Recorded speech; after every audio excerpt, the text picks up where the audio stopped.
इतना सोचने के बाद आखिर हमने एक फ़ैसला ले ही लिया है कि क्यों ना मैं अपने हेयर कट करवा ही लूँ।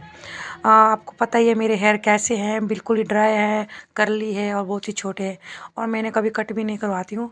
तो मैंने कहा क्यों ना आज इनका हेयर कटिंग कर ली जाए। ये थोड़ा आइडिया मुझे मेरी भाभी ने दिया है, तो इसलिए हम पहुँच चुके हैं यहाँ पे सैलून में, जो कि वहाँ मार्केट में है, माजरा में। और पहले उन्होंने मैं जबकि हेयर वॉश करके गई थी तब इन्होंने मेरे हेयर वॉश किए और मैंने कभी ऐसे कभी कटिंग नहीं करवाई है, फर्स्ट टाइम करवा रही हूँ। तो उसके बाद उन्होंने पता नहीं क्या क्या ट्रीटमेंट की। मैं कभी धो रहे थे, कभी टॉवल लगा रहे थे, बहुत अजीब अजीब ही लग रहा था मुझे। तो उसके बाद उन्होंने मेरे बाल बूल सुखाए और यहाँ पे मैंने जो है पॉलीथीन वगैरह सब अपने हाथ में ले रखे सामान के और उन्हें लेकर ही मैं बैठी रही। और ये शायद बहुत अच्छी कटिंग की इन्होंने, मुझे बहुत अच्छा लगा। और ये माजरा बाईपास के पास है बिल्कुल ही। और ये देखिए मेरे बाल कितने हेयर छोटे हैं और काट के तो बिल्कुल ही छोटे हो गए, ऊपर से वो कर्ली भी है। तो पहले बाल बहुत लंबे थे, फिर मैंने कटवा के छोटे कर लिए, फिर लंबे हुए शादी के बाद, फिर वो छोटे हो गए हैं।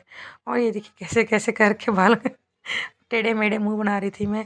और उसके बाद ये देखिए मेरा लुक हेयर कट के बाद, मुझे तो बहुत अच्छा लगा। मैंने कहा ये मैं हूँ या कोई और है। अच्छा लग रहे थे ये, लेकिन ये इसी टाइम ही अच्छे लग रहे थे, दूसरे दिन वो फिर वैसे ही हो जाते ही था, मुझे मालूम है। भाभी का ही था ये फैसला, उन्होंने बोला कि मैं चलो आप चलो मेरे साथ। तो ये सब हुआ, तो उसके बाद फिर हम निकल पड़ते हैं मार्केट में हेयर कटिंग के बाद। तो मेरा भाई था बाहर, वो बोल रहा था भाई बोल रहा था कि अच्छी लग रही है ये। तो उसके बाद फिर हमने कुछ फ़ोटो वगैरह ली और फिर चल पड़े मार्केट में। अंधेरा हो गया था, हम शाम के टाइम को ही निकले थे। ये है वो सैलून, सब जानते हैं यहाँ पर लोकल जितने भी हैं। और उसके बाद फिर हम चल पड़े टेलर के पास, क्योंकि एक सूट था जो कि मेरी मम्मी जी का था, वो सिलने के लिए देना था, वो हमने यहाँ पर दे दिया। तो उन्हें बोला कि कब दोगे कब दोगे, तो उन्होंने बता दिया।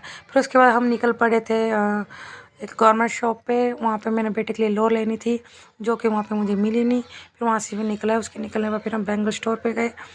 तो वहाँ पे हमने चूड़ी वगैरह देखी, कुछ मुझे चूड़ियाँ पसंद नहीं आई और इसलिए मैंने वहाँ से चूड़ियाँ ली नहीं। और कुछ रबड़े वगैरह ली, थोड़ा सा सामान वो लेकर फिर हम दूसरी शॉप पे चल पड़े। ये दूसरी शॉप है कश्यप स्टोर है, माजरा में है, और आप भी जानते ही होंगे। तो यहाँ पर गए और यहाँ पर मैं अक्सर सामान लेती हूँ यहाँ से, और मुझे अच्छी लगी यहाँ पर चूड़ियाँ। कितनी प्यारी प्यारी चूड़ियाँ हैं, मन तो करता है सारी डालूँ। मुझे चूड़ियाँ भी अच्छी लगती है बहुत सारी। कितनी शाइनिंग, मैंने कहा ये सिर्फ लाइट में अच्छी लगती है, शायद ज़्यादा शाइनिंग कर रही है। मन तो कहता सारी ही ले लूँ, पर क्या करना थी लेने का। और फिर मैंने ट्रेंडिंग चूड़ी ढूंढाई जो कि आजकल ट्रेंडिंग में चली है, पर